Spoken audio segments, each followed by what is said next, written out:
Welcome, everyone. We're now getting ready with the VCT Pacific Weekly Recap. It's my first time here, just in case anyone's tuning in now for some reason after missing all the matches. My name is William Cho, of course, joined by my fellow desk mates over at the Analyst Desk. It's going to be Valdez and Quack. You guys have both done the weekly recap so far. Yeah, we have. Right?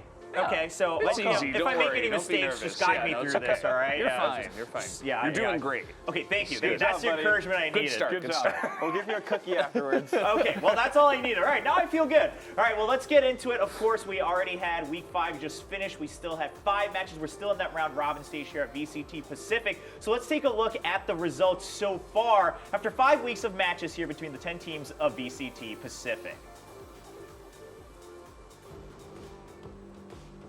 So at the top of the board, to nobody's surprise, DRX still reigns supreme. Now, they were challenged by Gen G, finally dropping their first map. But afterwards, I mean, we were talking about this during the live show as well, but the middle of the pack, it's still hard to tell who's going to come out on top. Yeah, dude.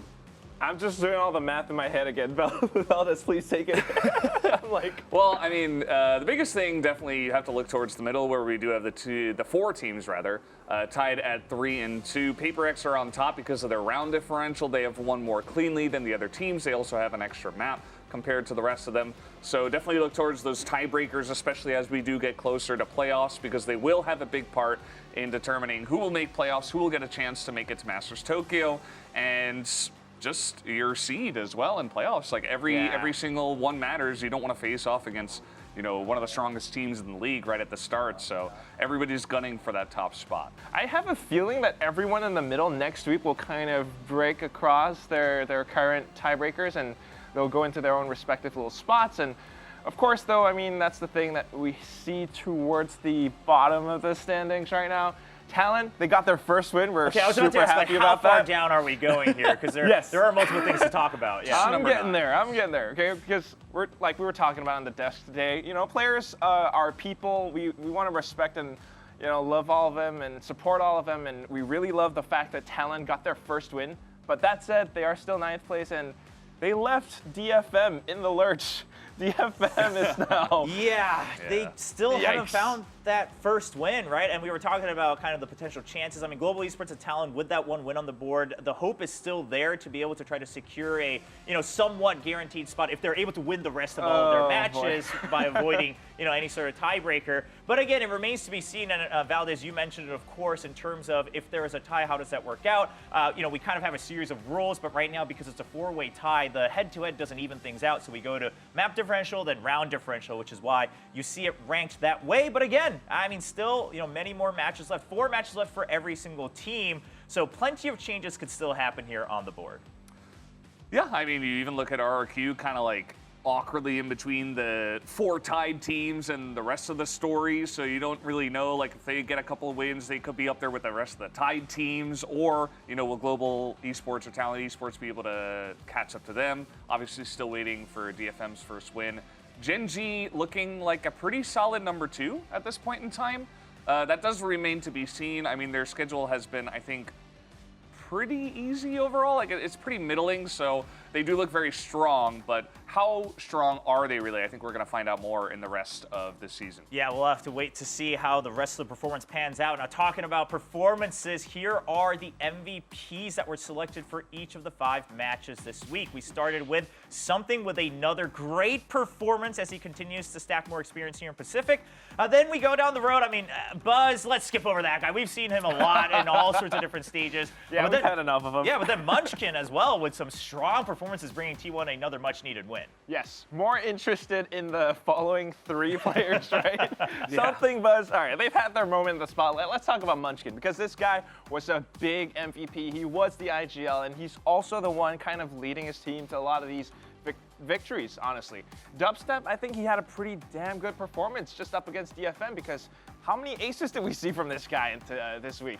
And then, of course, we just had it this week. I mean, Jitboys. He was fun. Yeah, Jitboy was just very consistent. That was kind of like the consistency vote. Like, there were some other players that maybe were a little bit more clutch than him, but Jitboy's definitely deserved it for the 2 maps that they won over Zeta, even going into overtime, catching the top spot for both maps, so definitely a big one there. Munchkin was a very nice surprise. I think that kind of raises the stocks of T1 a bit because, you know, he was always pretty good as an IGL. He's a good player, but he wasn't really as good as he showed in that match. And, you know, remains to be seen just how far he can go. He did show a really high, but can he keep up with that high and bring it into some of the other matches? Because maybe it was just that one, but if he can do it again, then T1 are actually maybe top 2 or top 3. Ooh, okay, you're still holding on to that hope that T1's potential is going to be reached within this season of VCT Pacific? I think so.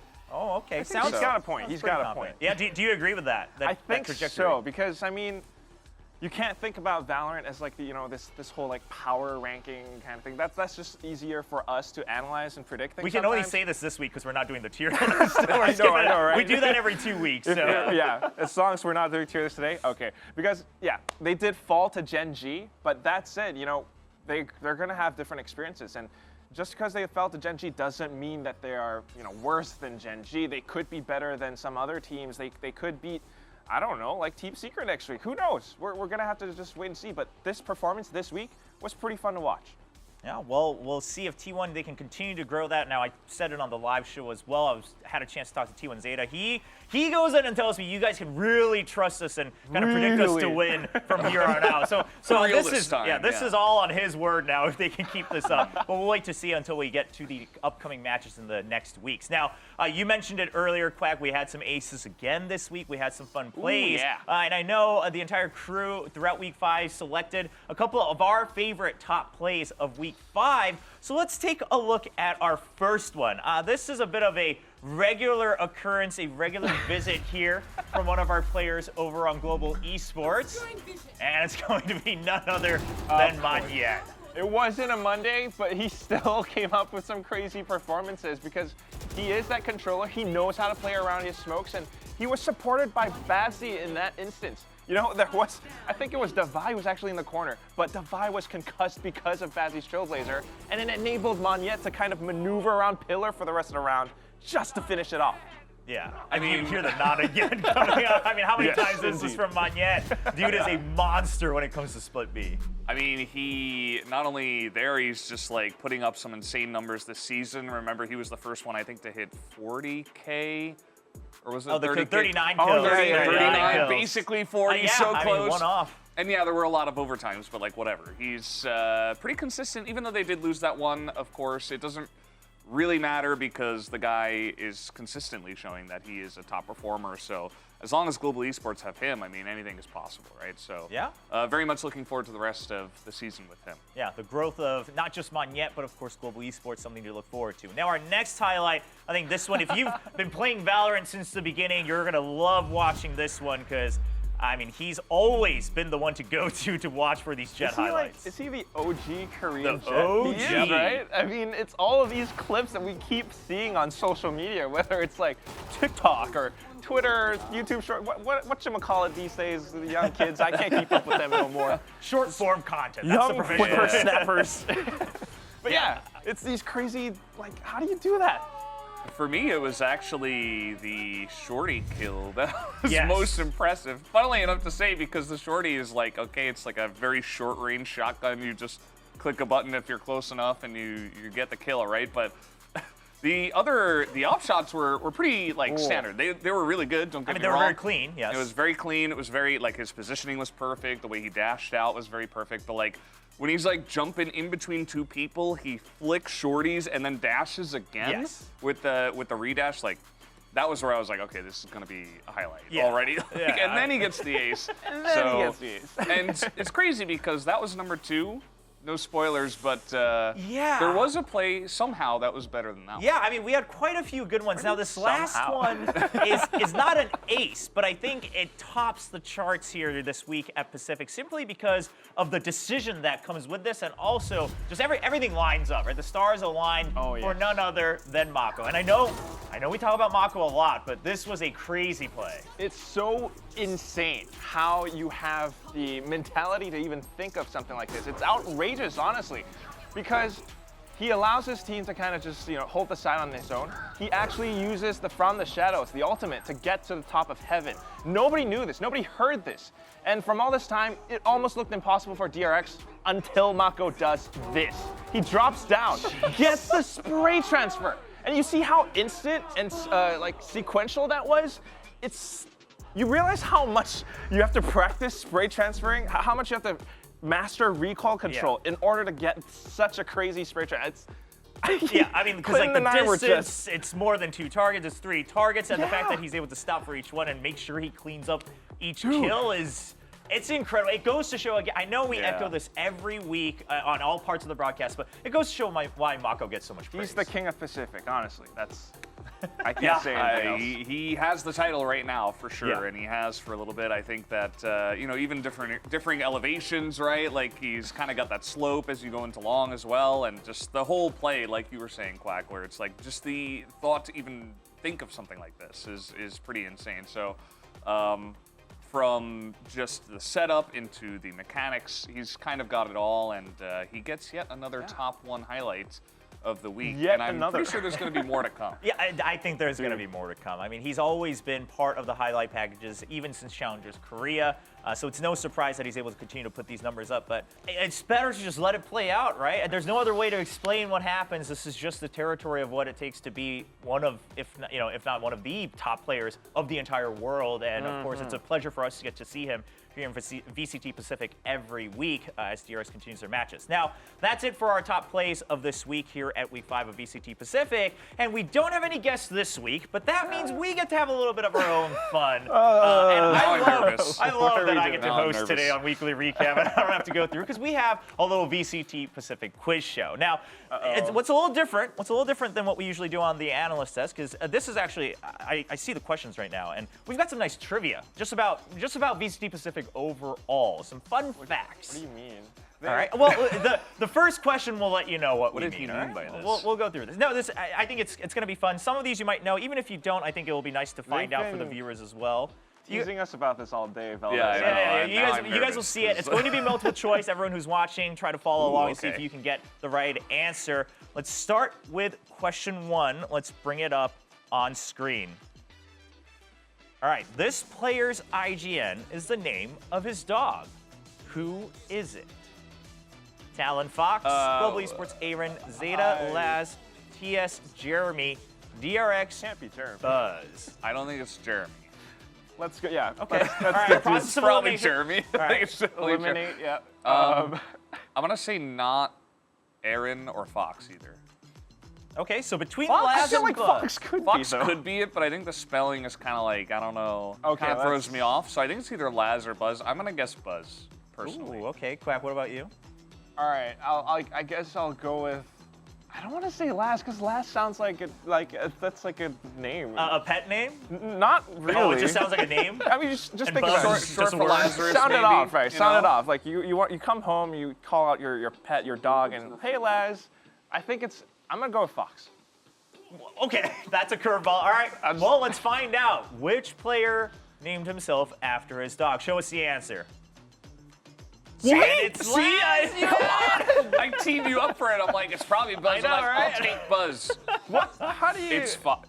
It's Laz. It's Laz. Yep. That's kind of a little Laz. All right, all so right. this is the type of trivia we're going to go through. That's kind of just our teaser on question 1. We've got 4 more questions, so let's fire through these, because some of these we want to kind of explain how this came to be for our viewers at home. Let's bring up question number 2 and find out a little bit more here. This player currently has 225 total kills in VCT Pacific, putting him in first place for the highest number of kills. Who is it? We've got Monette, Jeremy, Texture, Depth, and King. All quite likely candidates. Yeah, this is actually difficult because I feel like it's multiple choice, but it could be. I have like 3 choices: Monette, Texture, or King. Monette, Texture, or King. Oh, really? Knocking out Jeremy and Depp. All right, Quack, what do you think? Get your thoughts here while we count down. I'm just gonna lock in Monette right off the bat. Monette. This Is it is because how- of the Monette. 39 kills? Probably. I'm someone who I don't test well. I'm not gonna pass my VALORANT SATs. If it's Monette, then it's not Texture because they're on the same team probably. So I'm gonna go with King. All right, Monette or King. Those are the answers from our panel. Let's see the answer. Monyet, he did have that record on 39. Deb? And it's Deb! Wait, oh man. There's a fun fact about this, because you guys are going to love seeing this. Let's bring up the explanation for how this came to be, because Monyet was actually in first place with 217 kills, but Deb takes it after their match I chose today. 5th place. I meant who had the least amount of kills. That's what I was saying. I don't know. Were we going for the most? Yeah, we were going for the most. You misunderstood the question. That's okay. All right. Well, Deb, he tops the board after today's match, of course, against Talon, even though they actually didn't win, but Deb was able to eke out. They did go overtime. They did go overtime, so that helps. True. All right. I'm glad that I'm learning these, even though we're wrong. Yeah, I mean, it's just fun facts, right? Let's go to question number 3. It gets better and better. So let's bring up the next question.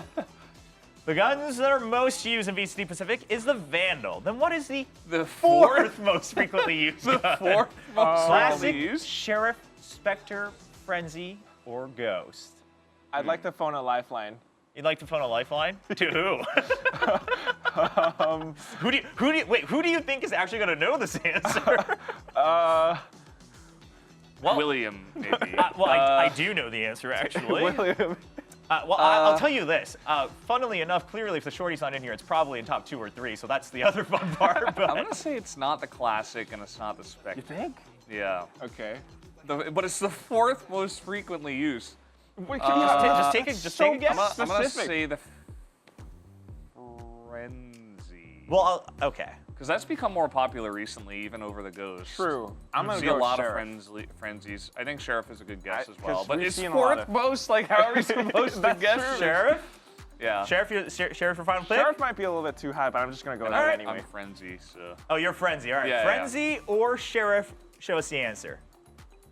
Oh, there you And go. it's There we the go. Sheriff. Hey, at least one of us got one of them right. This was a tough. Yeah. So This is far. a team effort. We're dividing. We'll better put than divide and 0. conquer. Yes. Yeah. But yeah, this is the thing. They were tied with the Spectre actually for first place with 672 buys. But with today's match, the force most frequently is going to be the Sheriff. So interesting to find out. Actually, if you look at the scoreboard, Shorty not up there. Of course, Vandal and Phantom, no surprise that it's first and second. And then the Classic, and then Sheriff, and then the Spectre getting pushed down to 5th place. So it just goes to show after the rifles, right, what kind of is the So I'm preferred. just way off. Yeah, Frenzy wasn't even up there. yeah, you're like King, Frenzy, they're I'm like like trying always the fifth. hardest to choose the most Team wrong effort. one so far. Like, That's at least why- I'm doing the best at one Yeah. thing. Well, yeah, you know what? Yeah, Got you're that right. going, You're number yeah. one in something. That's what matters. That's what counts, right? All right, let's go to question number It's a win. 4. Give Can't us the get next worse, one. right? We take those. Which one of the following pairs is a correct representation of the birth years of the youngest player and the oldest player in VCT Pacific? It's definitely 1990. That's what's his face? Wait, actually, Just played this is yesterday. winnable. Well, it has to be one of the Team Secret guys, 1990, right? Yeah. Why can I not remember? His I name? know that Forsaken's. I'm gonna go with 1990 and 2005. Number 4. Number 4. Yeah. All right.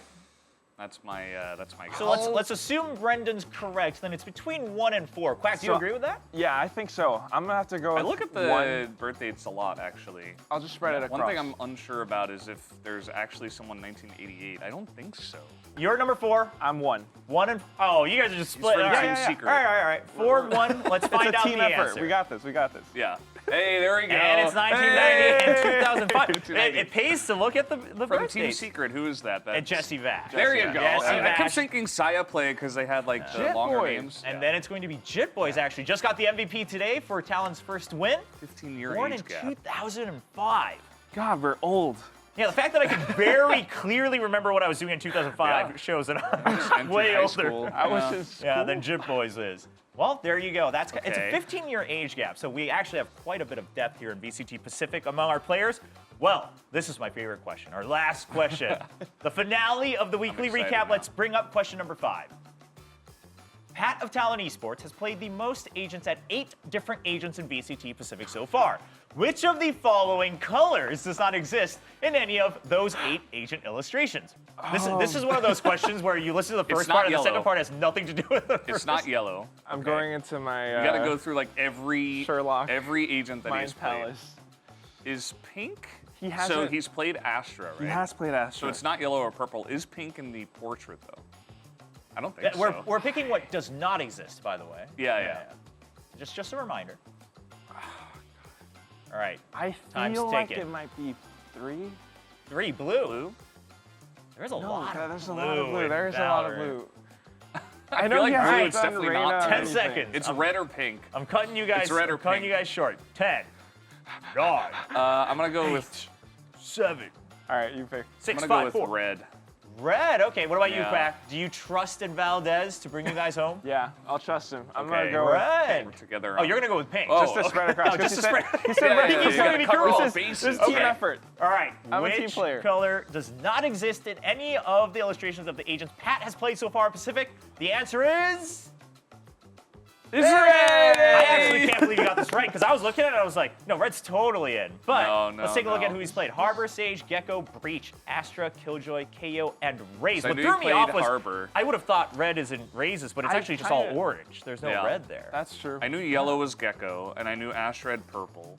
Pink, I was unsure about because I thought red and someone Valor. probably had pink. Yeah. Well, that's it for the was fun. VCT That was fun. Pacific quiz show. It was fun, right? Some We were, fun wrong, facts. we were wrong, but we learned a lot. Yeah, We learned got a better lot. at the end, right? Yeah, we all gained something from this quiz show. So that's it for the quiz show. Of course, we do have many more weeks and matches left here for VCT Pacific. Let's take a look at week 6 of the schedule for the matches coming up next week. We have boy. another 5 lined up. Now, I mean, all of these, I think there's big reasons to watch, but if you guys had to pick one match each for viewers to really kind of look forward to, Quack, let's start with you. What's your match of the I week? mean, we kind of just talked about it before we closed off the desk segment today. I think Talent versus Paper Rex will be pretty chaotic. Well, that's definitely your personal pretty favorite. That's just my personal thing.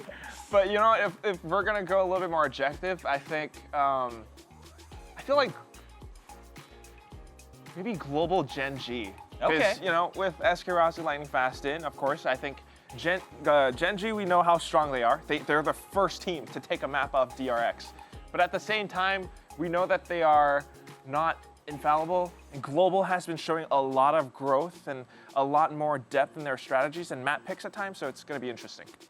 Yeah, I think Global's a really nice wild card. I think that's a great pick in terms of like just the objective pick. I understand where you're coming from the from the Monday match, of course. I think that Sunday as a whole is pretty cool because it's like team that looks almost unbeatable versus teams that are like the up and comers that are like in the bottom to middle of the pack. Like, can they overcome as like the dark horse? If they win, it's like a really cool story. Maybe they are on the come up as maybe one of these teams to look out for. I think that Zeta versus Team Secret might be the closest match. Okay. Like, if I have to choose agree. one that you're like, oh, this is going to be a fun one, maybe we Like a banger actually no matter do get what, 3 yeah. He's maps. onto And something. it could go either way. Like, Team Secret, yeah, they defeated DFM, but, like, where are they really? What I'm hearing And, from like, this Zeta, is every day is worth watching of VCT Pacific. all right? Yeah. No, but literally, I mean, Yeah. especially next week, always is. not just out of team power level, story every but day, the yeah. storylines are really starting to form here as we pass the halfway mark of VCT Pacific. Well, we'll be back next week with more VALORANT Champions Tour Pacific 2023. See you then.